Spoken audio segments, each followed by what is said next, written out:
Tonight is the scariest night of a parent's year. You're outside in freezing wind for 3 long hours with kids running on sugar and candy greed.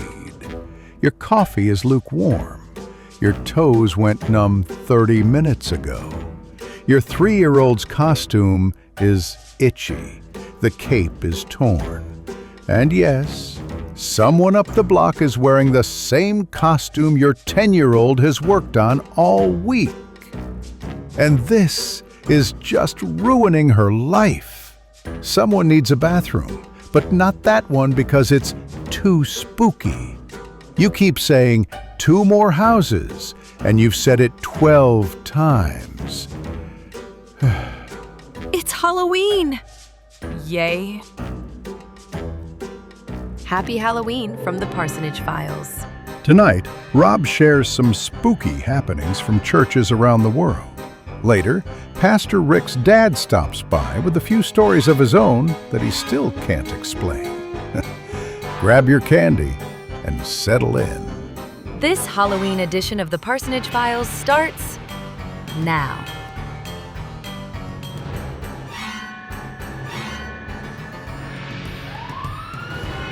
Right, so this is the deal, my friend.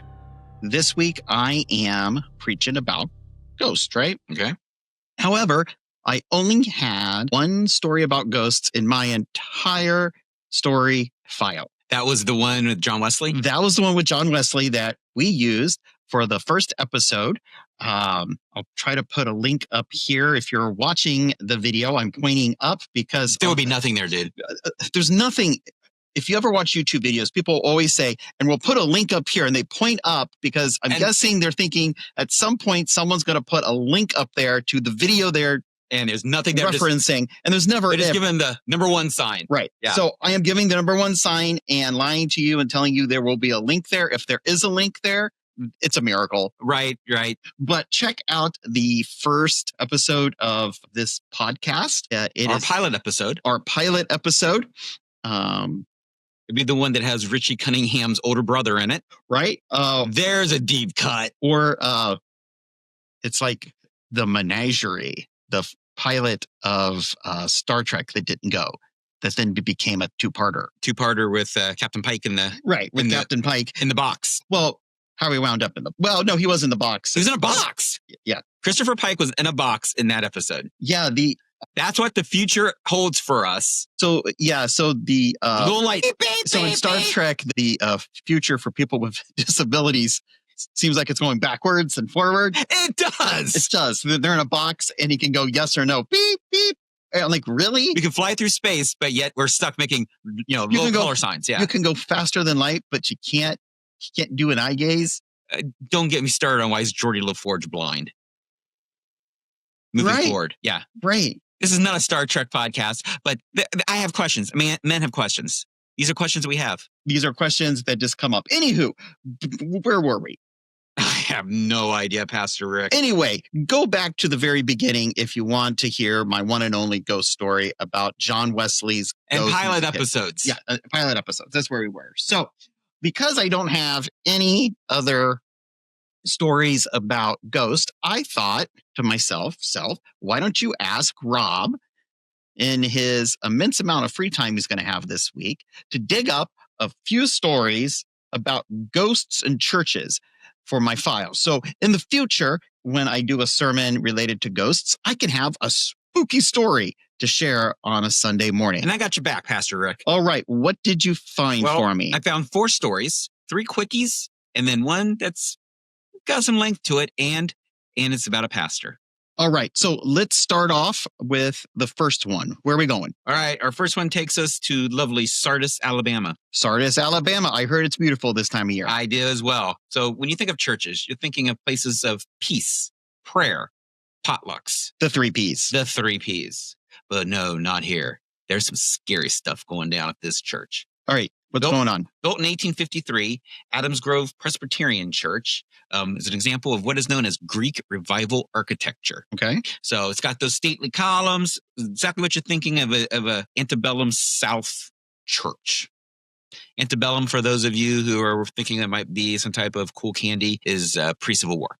I'm looking at a picture of the church right now, and it does not look like what I would think it would look like.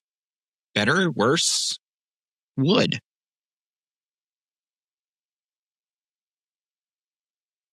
I don't know where to go with that, Pastor Rick. It's one of the common building elements in the world. I don't know. I wasn't. I don't know. Like, well, wood, brick, stone. I mean, is it pretty much it's Adobe? built I in mean, the I don't. Greek revival style. So think of like a Greek building, Right. but it's constructed out of wood instead of stone. You go with what you got, my friend. I guess. Go with what you got. Well, it seems like. Anywho, sorry. Go ahead. So opened in, as I said, in 1853, Okay. pre-Civil War. It served both enslaved and free citizens of the area. The enslaved were kept in a separate area of the church up in the balcony, and then the free people men would enter on one side, women on the other. So it's kind of got this mix of emotions in there, right? You have people that are being oppressed. You have aristocrats. You have poor people. This whole mixture of emotions are in this church, which some believe lead to its haunting. Fast forward to current times, abandoned in 1974. Since then, ghost hunters and urban explorers have reported a lot of strange things happening. So, for those who don't know, Urban explorers? so a ghost hunter, we all know what ghost hunters are. They are people who run around with, Plumbers who run around looking for ghosts. running around with tape recorders and broken radios and try to find ghosts. Right. But an urban explorer is basically, Someone who breaks in. so basically an urban explorer is somebody who's trespassing with a GoPro. That would be a good example. Yes, Pastor Rick. All right, sorry, go ahead. But they prefer the term urban explorers. It keeps you from getting banned on YouTube, right? I guess Call so. yourself an urban explorer. So trespassers and paranormal investigators alike have reported several entities in this church. The Okay. most famous, or maybe infamous, depending on how you define it, is the man with the glowing red eyes. The glowing red eyes. Glowing red eyes, much like in the Mothman stories that have glowing red eyes. He's lurking, Pastor Rick. Lurking. guy- So the guy with the red eyes Is a lurker. he's a lurker. Not a looker, a lurker. Not a looker, but a lurker. He looks in the shadows of the sanctuary and the Okay. adjacent cemetery. Okay. He never speaks. He doesn't move. He just watches. Watches people doing whatever it is they're doing. Breaking and entering with GoPros, basically. Breaking Yeah. and entering with the GoPros. Yeah. So, right. so it's who is it? Who knows? Is it a ghost? Is it a security guard with red eye? I mean, who knows? So that's the first paranormal sighting. Another haunted apparition seen there is that of the Confederate soldier. Okay. Tattered uniform. You can see through him. There's just a mist of clouds with a silhouette of a soldier standing there. And in the background, when you see him, you hear a crying baby. Oh, Speculation is he was a soldier killed during the Civil War yeah. who never got to see his newborn baby. Well, that's uplifting. Right? He's haunted by this through eternity. The final apparition is that of the ghost preacher, recorded by multiple witnesses, standing in the pulpit, delivering silent sermons to an invisible congregation. Sounds like something I might have done once or twice. Right? I Yeah. mean, I've heard your sermons. Hey, look, they all can't be winners. So this is Just like all podcasts can't be winners. much like this one, right? Much like this episode. Yeah. So the We're cemetery, not going anywhere fast. the cemetery, there's a cemetery sitting next to the church. There's about 50 graves in there. Okay. Speculation is these entities might come from that cemetery and be haunting the church that way. Confederate soldier. Some people have trying to do some research, but nothing really definitive. So that is the story of the most haunted church in Alabama, Adams Grove Presbyterian. Okay. Moving north, we go to our friends in Staten Island, New York, and the Church of St. Andrew. Built in 1708, it's one of the oldest churches in the state of New York. During the Revolutionary War, it served as a field hospital for the British. It's had several fires. 1872, it almost completely burnt down. It's been rebuilt. It's had some subsequent fires, some hurricane damage. It is now on the National Historic Registry, which, for good or ill, that's a whole other story, being on the Historic Registry. Well, that's a pretty church. So visitors there report apparitions, disembodied voices, and phantom organ music echoing through an empty sanctuary. Whoa.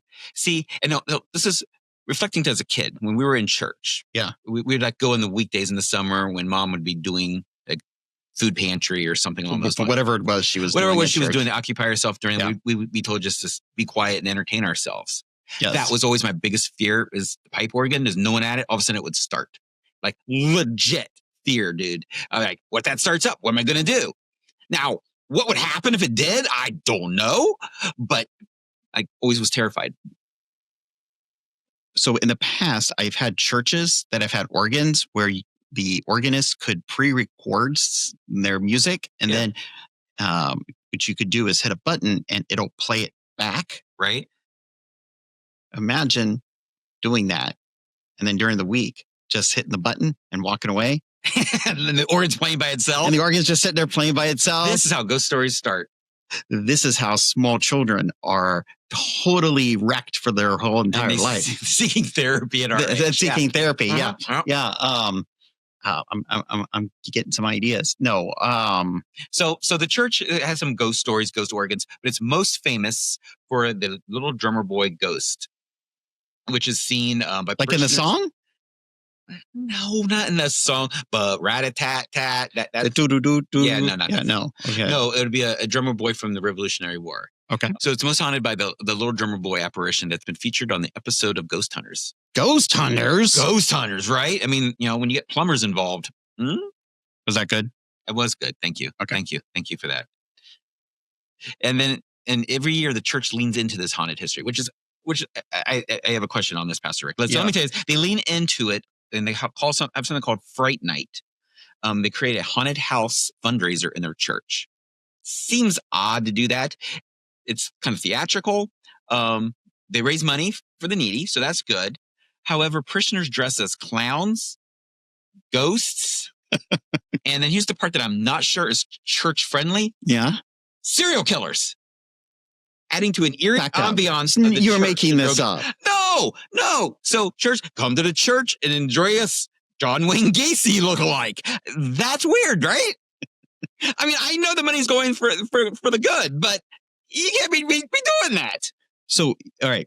I have a couple of thoughts. That's not trunk or treat. First, right? There are people who get upset at churches for doing trunk or treat. Could you imagine? Hey, we're going to have serial killer night and dress up. John Wayne Gacy. Here's Ted Bundy. Ted Bundy in his car. Yeah. Here's Dahmer. You mix the Dahmer with the church potluck, and that's a whole nother name of. Well, that's what I was thinking. You can have like a potluck, and you know how like when you're a kid they used to like put the spaghetti in the bowls, and Yeah. brains. Yeah. I mean, you could do that. It just seems wrong, right? It's got to be a fundraiser. Oh, it's a fundraiser, most definitely. But I just don't know if it's a fundraiser. You know, I can get behind. And they dress up as clowns. Yeah, the clowns I thought was weird, but I can live with that because Yeah, but let's be honest, Christian clowning. Like, I don't know if it's still a thing. If it is a thing that you like, I'm so sorry for stepping all over your ministry. But I've always thought Christian clowning was A, spooky, and B, annoying. clowns are annoying, Right? Because Not as annoying not as annoying as.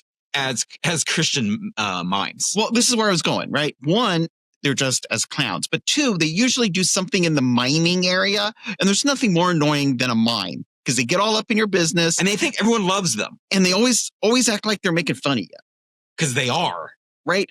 I don't need somebody dressed up as Bozo the Clown who's not going to talk to me and then make fun of me. And this is not why we're here, Pastor Rick. It really is not. But it does make me wonder. Yeah. So does a Christian mime? Do they dress up with the normal mime outfit, or do they dress as a disciple? That'd be even more annoying. Is to have someone in like you can't. No. You know the disciple outfit you always Yeah. have at churches in the buckets that you would pull out at Christmas time, and yeah, Right. Yep. Yeah. You can buy those in bulk at Oriental Trader, by the way, for kids. And most kids, let's be honest, with those costumes, they want to be a shepherd, like because you Yeah. usually dress them up for Christmas. there's a hierarchy in church. But the dressing reason up. they want to be shepherds is because they get a stick they get to hit people with. Yeah. Yeah. There is a hierarchy in dressing up. There is a hierarchy. Yeah. And no, nobody wants to be a barnyard animal. I don't care how old you are. You never outlive that either. No, you really don't. Once All you're right, sheep, you're ghost sheep. stories, But Pastor Rick. back to this church. All right, so they lean into. They're leaning into their haunted reputation. So I am looking at a picture here, and yep, I see the ghost hunting folks right here from Ghost Hunters. I see Jason and Grant back in happier days before the split. And you are right. They definitely lean into this. Now, I told you that I have another story. This reminded me of another story. Okay, hit me. When I was at a previous church than the one I'm at now, we had a balcony like we do in Grove Park. And one Halloween, we were talking about things to do, and this came up. Right. We should have a haunted house. And the kids tried to tell me that at some point in the past, somebody dressed up as a ghost, and then they ran a wire from the balcony to the chancel, and somebody rode down it. Like a zip line. Like a zip line. Okay. Well, if it's true, that's awesome. And I'm like, all right, guys, somebody, or was it just a ghost? Oh, I think it was somebody in a costume. And I'm like, okay, even if it was just a sheet or something, that would still be kind of cool. So I asked around, and never happened. Never happened. Never, ever, ever happened. But did it happen under your watch? No. Oh, we're not doing that. Oh, it's a sanctuary, not a haunted house. Well, if you lived whoa, hello. If you, I just got the canine of the podcast saying something. This is Sadie. Hello, Sadie. So, in case you are listening and not watching, the pup of the podcast here, which is Sadie Dog, who, if you talk to me at church, I'm sure I've brought up once or twice. She is here lending a paw and has decided she has a ghost story she wants to share. One from your school? Okay. Oh. All right. So yeah, go to Church of St. Andrew, everybody, if you want to see a ghost or go to a nice haunted house. Okay. What's the next one? This one's a Methodist story. It's a quickie. So coming off of the website, The Real Ghost Stories Online, where people post, ghost stories. So it sounds like it is a source of... A font of knowledge? It sounds like a very trustworthy source. Okay. Font of paranormal knowledge, yes. Okay. So he claims as a child, he saw a robed monk-like figure standing silently at the altar during a sermon one Sunday. No one else saw the person. No one smelled anything. No one saw anything. No one heard anything. When he told adults, they all said he was, just making it up in his imagination. But to him, it was completely real. And he has traced this apparition that he has seen of the ghost monk to other paranormal activity in his life that's continued since. All right. So back up. So he's a kid. He's sitting in church. Yep. And he notices that up next to the altar is a monk. And the monk is just standing there. The monk's just standing there, and then he disappears. And nobody else saw it. When he talked to adults about it, they all acted like he was crazy. He's had some paranormal activity throughout his entire adult life that he traces back to seeing this apparition. Like what? Like his tools at work disappear. Well, back up. Somebody stole his tools. Well, they come back. Okay, now that's different. So because the prankster element, right? Yeah, because the stealing of tools at work is unfortunately just called another day in Columbus. Yeah. Get some type of... But if them coming back, now that's different. Right. Yeah. So it's not low jack. Is it low jack that you put on your tools? Low jack you put on your car. Oh. Well, get low jack for your tools. It'll keep people from stealing it. If you can do like an Apple what you call it? Those little keychain things. Oh, the little tag. The little tags. Yeah. So there's that story. For our final story, we're heading off to jolly old England. Jolly old England. Do you have to always say that when we go to England? Jolly old England? Yeah, it's sort of like if you're going to talk about UFOs on the news, you have to play the X-Files theme. It's kind of an unwritten rule. It's kind of an unwritten rule. That you have to do that, yeah. So off to jolly old England.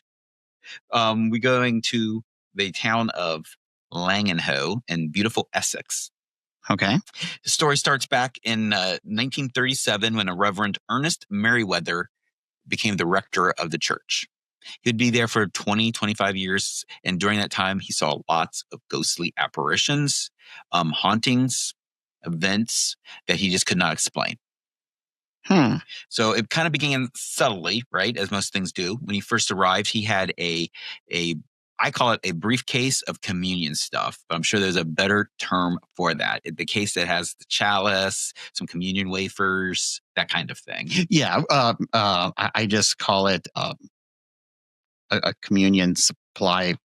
Yes. So he has that, Yeah. and he lets it sitting on a pew. He turns around and it's locked, and he can't get it open. Nothing he can do to get it open. That actually sounds like something I would do. And then just as quickly it becomes unlocked. Okay, no, that's different. I mean, yeah, right. You say, well, prank, weirdness, whatever. And so, weird. So it kind of gets weirder. So he starts hearing doors being slammed in the church. Not unusual, but no one's around, right? So wind. But as the years pass, disturbances grew more and more. By the time you get to the 1940s and early 50s, objects vanished or moved on their own. Flowers and vases began to disappear from the altar. Voices would echo through the empty halls. People were afraid to be in there by themselves. Footsteps reverberated across stone floors with no one in sight. And then it kind of culminated in 1949 when the Reverend Merriweather saw a young woman in a white gray dress glide silently across the church, vanishing through a wall. So, have you ever noticed how many women in white there are when it comes to ghost stories? Yeah. It's What did the women in black end up? Well, it's kind of a common motif, It is. isn't it? It is. But this is the part that's not a common motif, Pastor Rick. Okay, what? And if you have little ears, the next 2 minutes of conversation, you might want to cover them. Do I need to cover my ears? You might. All right. So this lady in gray, white, whatever you want to call her, the apparition, apparently took a fancy to the Reverend Merriweather. So he reports. Wait, well, okay, back up. Yeah. So we're talking a ghost has fallen in love with him. That's the story. Okay. And so fast forward to he's talking to a parishioner one evening who lives in the house next door to the church. Okay. They're talking. Things are going good. The parishioner, for whatever reason, leaves the room. This apparition appears in the house. So apparently the apparition can change from the church, move to the house. And the pastor, feels arms around him, embracing him from behind.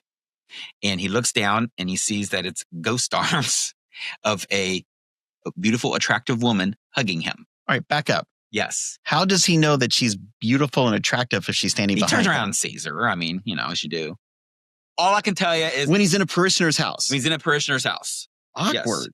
Well, really, right? What do you do with that? I mean, there's got to be safe sanctuary rules about that, I would assume. And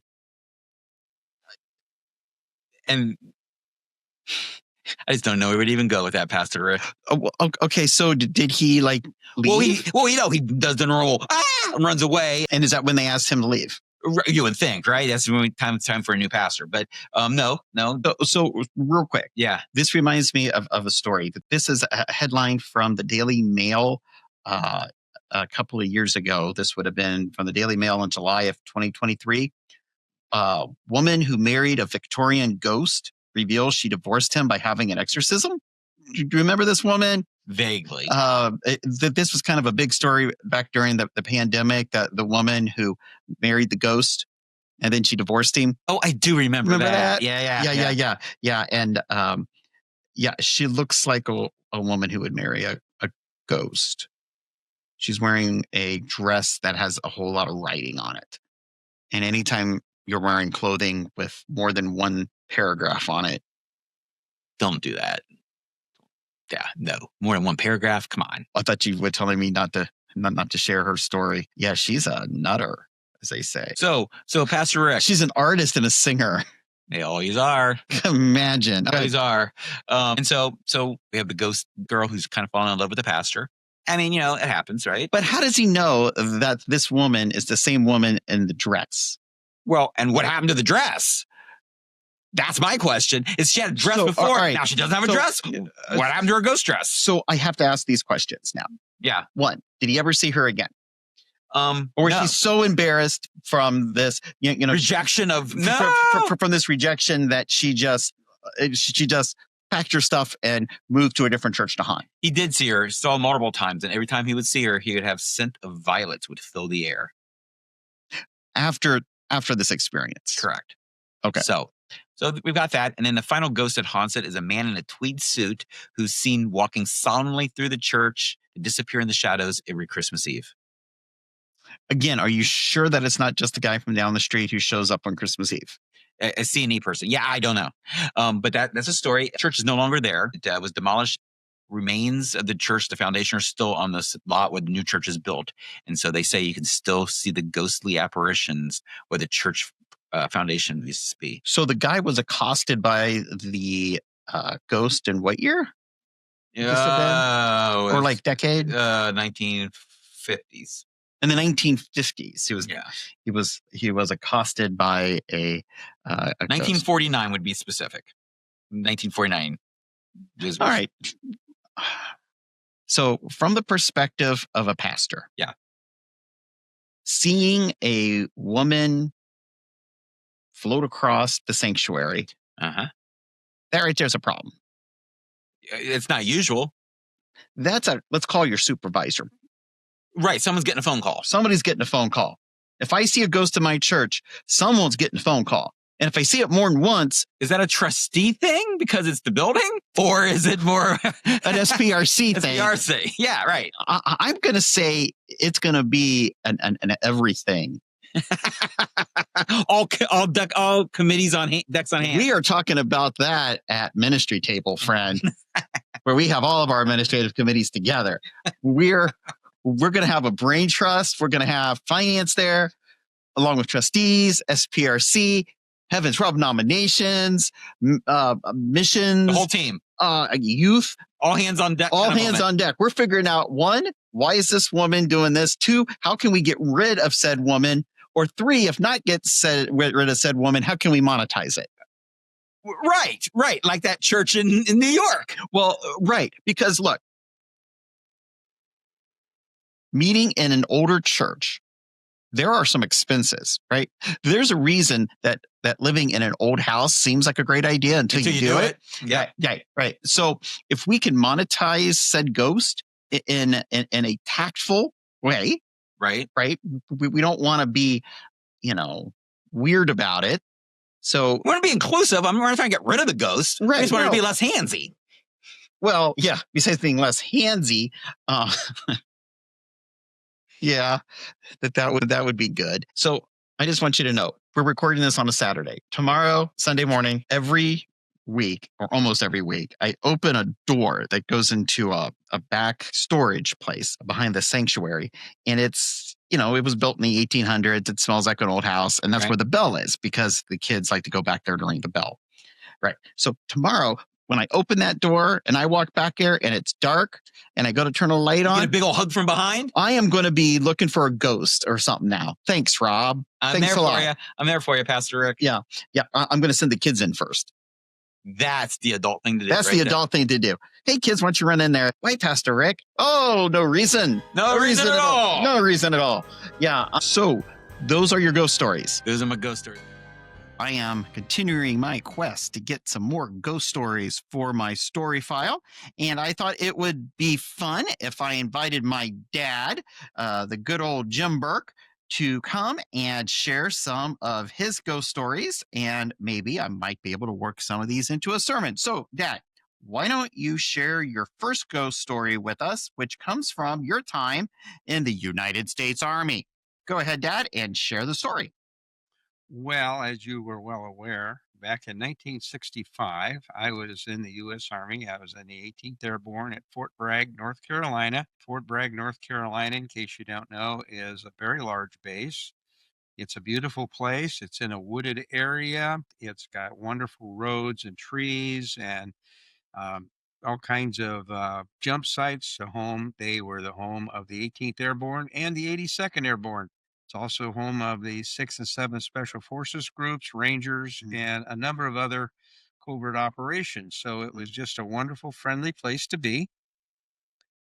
And I was on the marksmanship unit for the 18th Airborne. So one day, one of the guys said, "Hey, I heard about a ghost light." And so we decided, there was about 5 or 6 of us, to go out and see the ghost light. It's about 12 miles away. Most of the members were from the rifle team.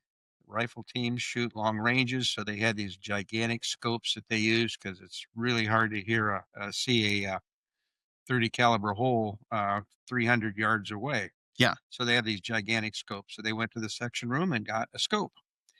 We drove to the site, which is nothing but in the middle of the woods. There's a road and a railroad track. And so we parked. We put the car across the tracks, set the spotting scope on top of the hood, and then we waited to see if there really was a ghost light. Well, as it turns out, there is a ghost light. Now, this is late at night, probably 10:30, 11 o'clock, Okay. and we saw the ghost light. It looked exactly like a person walking along the tracks, swinging a lantern. And the tracks were still active, so the tops were shiny, and you could see the light reflecting off of the rails. So we stood there and watched that for a while, and then, of course, being the guys we were in our unit, decided that we're going to do a little bit more exploration. So Okay. 3 of them decided that they were going to walk down the tracks. I chose not to, but they walked down the tracks. So 3 of them started down the tracks. We had the spotting scope set up on the hood, and so one of the rifle team members was using this really powerful spotting scope to watch their travel. Okay. And I stood next to him and watched what was going on. What I saw was a light just moving along as if someone were carrying it and swinging the lantern.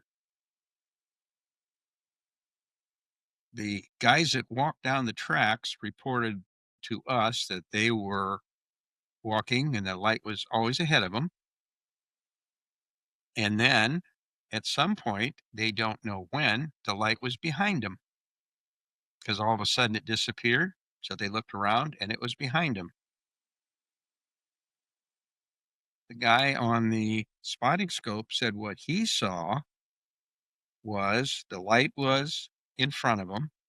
When they got near the light, it went up in the air and then came down behind them. So those are the 3 perspectives we had. Now, this light has been a subject of controversy for quite some time, since like about 1862 or somewhere in So it there. wasn't a new thing. Oh, no, it's not a Yeah. new thing at all. It was like 1862 is when they first started having it. It turns out that it was a guy by the name of John Baldwin, and he was a brakeman on a train.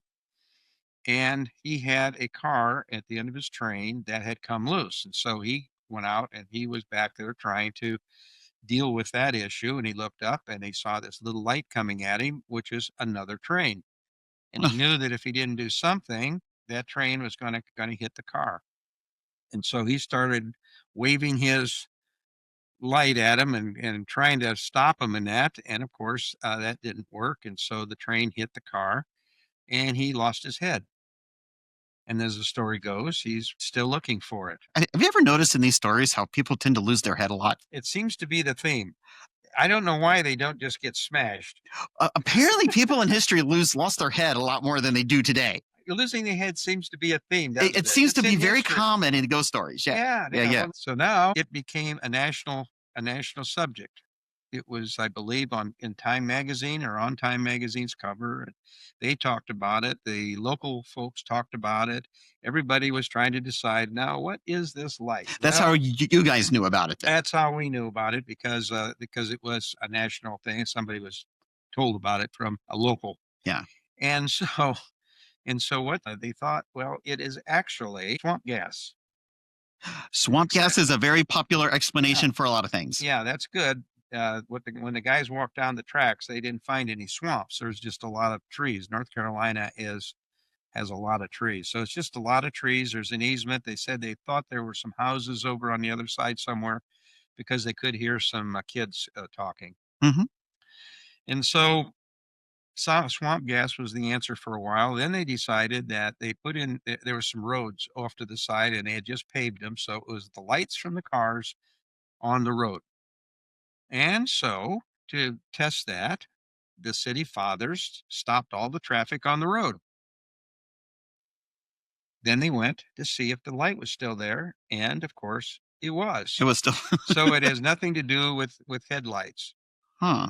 And so they were, and then later on, I read another article which is much more current than and it turns out the light is still there. It Yeah. doesn't show up as frequently as it used to because in 1990 they took the tracks out, but it's still there. It just doesn't come every night. But the tracks themselves are gone. The tracks are gone. In fact, the easement's probably been completely leveled with that because they don't use the train. If the Anymore, train easement, yeah. they probably vacated it. But there's still a light. But there's still a light there. And so Oh, that's, wow. So that's what we saw, and that's a personal witness. And it was an interesting time. Although now I think back on the fact that what I should have done is after the first three left, I should have waited a little bit and then followed them down. But it's 11:30 at night. It's out in the middle of the woods, and there's nobody around. It's dark. And even though I was in the military, I really didn't want to do that. Or what you could have done is, as they walked away, is got in the car and left. Well, we had talked about that. That would have been even funnier. Yeah, with the idea, that would have been funny. Well, for a little while. For you, for a little while until they got back. Yeah. The three guys that did it were pretty good sized guys. They were on the rifle team. Yeah. And it's kind of like, I don't think I want to mess with those guys. So that's the Fort Bragg story, and that was my witness of it. Okay, and I believe the official name of that is the Mako light. It is. Yeah, the Mako light. If you want to look it up, you look up Fort Bragg Mako lights, Mako light, and they'll give you the entire story of what it is and what they've done with it. But I actually witnessed that, and I still think about it a lot because it is absolutely real. Now, where that light came from and what it is, who knows? But you saw it. I saw it, and it looked exactly like a guy walking along with a lantern, swinging the lantern. So, I mean, I did see that. Interesting. Now, I have some other stories if you're interested. Well, sure. Well, I have one. I've been attending the church since 1955. So for a couple of years. Yeah. I think if my math is right, it's about 70 years. Now, Yeah. I've been a member for most of that time. Yeah. And we started on the other side of town. It's on the west side of town. It was a nice church and that, but they were outgrowing their size. So they went out in the country and built a new church. So there are pictures of me with my parents digging the dirt when they did the groundbreaking. I remember seeing those. Yeah. So that's how long I've been with the church and been very active in the church and for a long time, and all different positions and working with them and heavily involved in their growth, both physically and with technology. So I was kind of the technology person. Okay. And so I did a lot of technology. Well, technology, you generally work at night. And so I spent a lot of nights in the church working on putting things together, stringing wire, lights, sound, and did that for a lot of years. Yeah. So what I would do is the church was a very active church, and we had a lot of meetings, and they'd stay till the church officially closed at 9:00. So some of the meetings would everybody'd leave, or maybe they'd stay a little longer. Well, I felt bad for the custodian. And so I would tell the custodian, I said, well, why don't you just go on home at 9 and I'll take care of closing up the church. And he said, okay, fine. So I would work on my projects, and I'd be in the church all by itself. And it's a pretty good sized church. Yeah. And so. And kind of split up. Yeah, it's spread out all over the place. So I would close up. Now I'm all by myself in the church, and it is in town. So, I mean, how bad could it get? So you'd start at one end, and then you'd start locking the doors and making sure all the office doors and all the classroom doors and the outside doors were all locked. And you'd start walking through the church. Well, what you would hear in the church is doors opening and closing. You would hear people talking, meetings going on, and just people walking, and it was like the church was occupied. But there's nobody. You're the only one there. There absolutely is nobody there at all, and so you're walking along the hallways, and you're locking the doors and turning off the lights, so it's getting dark. Yeah. And the darker it gets, the more lights you turn off, and so you get to these little hallways that went off of the main, and when they get up to the hallway, you're hearing all this and you're going, I don't know, maybe I don't know. So you kind of peek around the corner to see, is there anybody down this hallway? Am I really alone? Am I really alone? So what's really worse is you have to walk down that hallway to the end and turn off the lights because they put the switches there. And so now you're turning off the lights and you're back walking down and you go through the whole place um, with that feeling in it. And we did expand the church, and as it got bigger, the sounds didn't change. But you could swear you can hear people. We had multiple levels, and you really could hear people talking and walking around and doors opening and closing and that. And so eventually you get to the part where I did it for a lot of years. It never gets easier, but you kind of get used to it, Right. that kind of thing. So, as a quick side story, at one point here a few years ago, we needed to hire a custodian Mhm. because we had run out of custodians and we were using volunteers. So, we hired a custodian. And so, this lady said she would do it. She came in, she was very, very good, and she kept the rooms clean and she did all that kind of stuff. And so, she did well. And then she had her first night, she had to do what I had been doing and lots of others had done, close up the building. Yeah. Lock the doors, do the same kind of thing. And so she went through the process of locking up the building. Okay, well, it turns out then the next day she came in and she went to the office and told them that she quit. And they're going, well, why are you quitting? This is your first day. And she goes, I am not locking up that building at night. It's haunted. All you can hear is doors opening and closing, people talking, walking around. She said, it scared me to death. So I'm done. Nice. Nice, isn't it? Now, I do have a little experience locking that building up. Yes, you do. I spent about a year working as a part-time custodian there while I was in seminary, and so I have locked that building up. This would have been back in the late '90s, 2000 era, and I remember it was definitely most of the time not an issue, but especially in the older section where they have those metal doors. And as you would walk down the hallway, the pressure, or all the doors were shut, right? And as you walk down the hallway, the air pressure just from like walking would cause the doors just to move on their frames, just as you went by. And it sounded like they would rattle, right? As you walked by each one. And so it sounded like somebody was rattling each of the doors. And it was a little bit unnerving the first time you do that, and you've got the lights off and they just have those red security lights, and you're like what in the world is that? So I could definitely see how you could get spooked in there, you know. And you really believe that all that movement was from air pressure? Well, that's what I'm telling myself. Yeah. I've never there had wasn't any air moving in the room. Right. Yeah. I've never ever had anything at church myself where I thought, oh, this isn't good. But I did have one, and I've shared this, I might have even shared this in a sermon once, where went over to the church I was serving.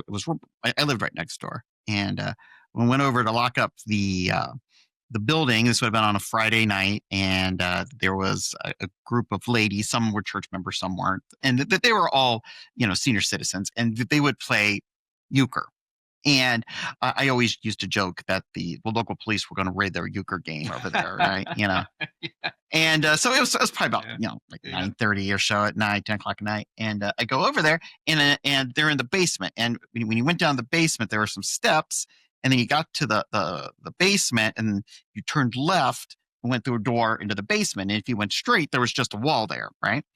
And I came down, and one woman looks at me and goes, "Oh, you startled us, Pastor. We thought you were the old guy." I go, "What old guy?" I thought somebody had wandered in or something. And they go, "Oh yeah, so and so saw this old guy, and he walked down to the bottom of the steps. He looked in at us, and then he walked straight and disappeared into that wall." I go, "What?" And they go, "Okay, bye." And they all picked up their stuff and left. Now I had to lock the church up after this story. I never saw anything. I don't know. Maybe they were kidding me. I have literally no idea. But that's what they told me. Then they all just got up and left. And I'm like, why would sweet little old ladies tell you a story just to get you going, right? Maybe they did, but never heard anything else about it. Never saw anything. So do you have any other stories? I do. Speaking of people walking through walls, Yeah. this is a daughter of friends of ours, Okay. and she is very upstanding, and she's been I'm not sure what word to use for it, but we're going to use the word sensitive. Okay. And she's been sensitive for most of her life, and that meant that when she was small, probably teen years, that kind of thing, Uh-huh. she was outside of the house, yeah, right in the middle of Grove City. Mhm. And she came in the front door, walked through the living room, and went back to the kitchen where her mom and dad were. Yeah. And she looked at her mom and dad and she said, "Well, who are all those people in the living room?" The house only had the three of them in it. Was there anybody in the living room? No, it was empty. Huh. So she saw that. Then later on, they moved to a house out in the country. This is an old farmhouse. It's way out in the country. Now, there are some houses built across the street, but it'd been a farm for a long time. Uh-huh. And the last occupant was a doctor. And so he had his doctor's office in there. Now, to just clarify, she's now an adult. Oh, I'm sorry. She's an adult. She's married and has kids. Right. Yeah. We did move forward a bit, didn't we? We did move Yeah. a little bit forward in the timeline. Yeah, that's right. That's right. We did. So she and her husband and kids moved into this farm, and her husband was had lived on a farm most of his life, so he really wanted to get back to the farm life and that. Yeah. So they moved into this house, and then she would tell me stories, but she knew I was interested in this. So one of the stories she talked about was the fact that she's standing in her kitchen. Mm-hmm. She's talking with one of her daughters. She had a dish strainer sitting on the counter that had the dishes in it drying. Yeah. And the dish strainer started to vibrate, and it just vibrated right across the counter until it fell in the sink.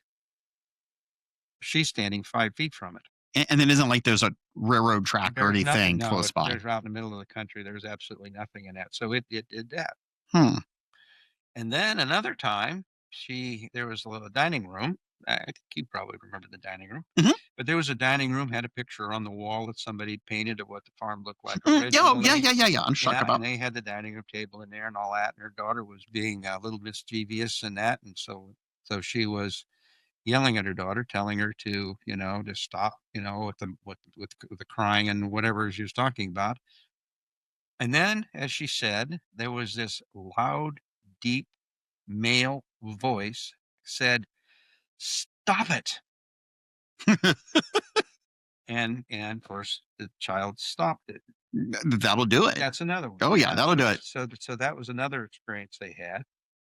Yet another time, they have stairs that go up to the second floor. And what it did is the stairs went up halfway. There was a landing, and then there was more stairs that went up to the second floor where the bedrooms and stuff were. And as reported by pretty much everybody in the family, except for the husband, they saw a lady dressed in period clothes, being my version of period clothes, where the ones So like that- Victorian type of clothes. that kind of stuff, maybe a little newer than that, but maybe not. 19th century, early 20th Something like century. that, yeah, standing on the landing Mhm. and starting to walk down the steps, Oh. and then just disappeared. Another time they were in there. Now the husband was absolutely not believing anything in ghosts, would not allow her to watch any ghost stories on TV or anything, but he was absolutely against any of this stuff. He just didn't believe in it. Mhm. So they're sitting in the living room watching TV, and they had dishes of ice cream. And so they're eating, and the husband finishes his dish, and he sets his dish down next to his chair, put the spoon in it, and they're sitting there, and then all of a sudden the spoon starts rattling and moving around in the dish. Again, there's no vibration in the house in that. So he just ignored it.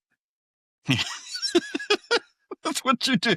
You're just like, all right, Yeah. I'm just going to ignore this. Let's hope this goes away. Ignored it. Yeah. So Yeah. so that's hers. Now, one other thing that they did, Yeah. and this actually has to do with the church. Okay. And so the mom and one of her daughters were Okay. sitting in our cafe area. Okay. Cafe area kind of sits between the main doors and the information booth. There are Mhm. little tables there and places where you can get food and that. Yeah. So they're sitting there, and the mom has her back to the information desk, and the daughter's sitting across from her. And then, as she explained it, the daughter just sat there and kind of got quiet and then said, "Mom, what?" She said, "I just saw a young man in a white suit stand up from behind the information desk and then walk across the room and through that wall over there." Oh my. Yeah. And so, just to add a little color to the story here, the person we're talking about, I've known her my entire life, Yes. and You guys all grew up as yeah, absolutely. together? So she's kind of like my cousin, really. I mean, she's not It was- related, it but yeah, but I grew up mean, as one family. right? Yeah. So I know her well, and let's just say, she's creative type, but not somebody who makes up stories. Oh, that's correct. She's got, as far as like personality, her personality is kind of serious, Very serious, very truthful, very matter of fact. very kind of earnest, kind of yeah, not somebody who would just make up stuff because they thought it was funny, Right. and not at all somebody who you would think would have these stories. Not her. She's the last person I Right. would expect to have those Right. stories. No, Um. no, not at all. So yeah. So that's why whenever she has these stories, I'm like, what? And because not the person who I would, which is always interesting, right? Because I found that a lot of times the people who have these experiences are not the people you would think that would or would want one, and the ones who do want one never have one, That's right. right? Yeah, she is Yeah. the last person, and the daughter same way. None of them would make things up just to be making things up. Right. That's interesting. And so, do you have any more haunted stories, Dad? Well, I don't know about haunted. I think that's about it for my haunted stuff. But I do have one experience I had as a child back in the days when we first moved to Grove City. It was a small town, Okay. and it was in the growth, and we lived on the edge of it, the edge of the town, and that in a brand new subdivision. There were only like 4 or 5 houses that had been completed. There were a lot of the streets hadn't been put in, and a lot of them were just dead ends. And they had dug holes for foundations in a number of places. And so there was a group of friends. There were about 5 of us, and we liked to play army. And so army in our gangs is you go out and you get on these big piles of dirt and throw clods of dirt at each other across the hole. Back in the days when Back you in could the throw day- rocks at people. Yeah, we had this one kid that had a lot of confusion between a dirt clod and a rock. so he was always a joy. But, That's always fun. Yeah, Yeah. it was like that. But it was just empty fields, and there was nothing around there. It was right on the edge of town and that. And so one day we all got together and we're headed out there and we start to the process of play army and that. And it just suddenly occurred to me, I got this really strange feeling. It was a weird feeling. And I just stopped and I'm thinking, what in the world is going on here? I mean, it was a feeling I'd never had before. Yeah. And I was in my teens, let's go with early teens so it doesn't sound like throwing rocks at each other. But anyway, so It wasn't like you were 18 getting ready to go to the I army was throwing rocks at people. I was a youth. I didn't know any better. Yeah, you were a kid. That's my story, and I'm sticking to it. Yeah. Anyway, so I got this really, really strange feeling, and what in the world? And I looked to the guy that was standing next to me, and I said, I got the feeling that we've done this before. And he looked at me and he said, yeah, me too. Now, it wasn't the fact that we were playing army. It was the fact that the exact thing we were doing, the exact conversations, the exact positions we were in, and the motions and movements. It's like we'd done this before. The others all felt the same way. So there were 5 of us that said, I don't know what's going on, but it does seem like we've done this before. Exactly what we're doing. Really? Yeah. And then the feeling went away, and we went back to playing army with our definition of army. Interesting. Yeah. That's what happens when you and that was young then. I couldn't even blame it on old age. Wow, that is kind of strange. I think a lot of them call it deja vu. In some cases, I think it's called like time slips and warps and all that stuff. I'm not sure exactly what to call it, but it was the strangest thing, and it wasn't just me that had it. Because usually, when you read about this stuff, it's a single person has the feeling that they've done something. In this case, there were five of us that had exactly the same feeling at the same time. That's strange. It is strange. Yeah, because deja vu happens to individuals, but to have a whole group do it at Yeah. once. Yeah, absolutely. That's what made it really strange. For me, it was just, and the feeling I got was, it's hard to explain. It's almost like a dizzy kind of feeling, an out of position kind of thing. Mhm. Right? It's really hard to explain, but it was a very, very strange feeling, and it never happened again. Okay, so like the odd thing with that is if it was just you, Mhm. you can say, okay, you're having some sort of spell. But for everyone to have it at the same time would be odd, different. That's what made, yeah, that's the odd part of it. So I think about that one a lot. But other than that, and it had nothing to do with the kid throwing the rocks. So it wasn't like he No, it beamed you in wasn't the head like with a we rock. had beat us in the head Yeah, with a rock. yeah. No. Okay. Well, that was my other thought is maybe you guys had just all gotten hit in the head with too many rocks, Yeah, and that'll do it. Yeah, that would do it. But no, we Yeah. hadn't started yet, It's, unless it was latent. okay. But anyway, that's kind of the experiences, and I think the ones that the young lady was telling about her experiences. She told me she was writing a story about what she had witnessed when she was out in the country. Yeah. And she said to me, she said, "You would not believe what I've seen out here." And she was going to write a manuscript, so I told her I would be happy to proofread the first copy of it. And she hasn't done that yet, but it's amazing. So yeah, that's my story. That's your story. Yeah, so far. Well, I appreciate you sharing the stories and I might be able to use those in an upcoming sermon. So thanks for listening to this Halloween edition of the Parsonage Files. If you are looking for a church this weekend, I would invite you to Groveport United Methodist. Our worship service is 10:30 a.m. each Sunday, online or in person, and you can visit our website at groveportumc.org. So until next time, take care. God bless. No, go ahead, finish. Oh, I'm finished. Okay. So do I get my check now, or do I have to wait for it to come in the mail? You need to see Rob You're about saying that. he's okay. Yep. Okay, I just wondered. See Rob about that. All right, everyone. See you later.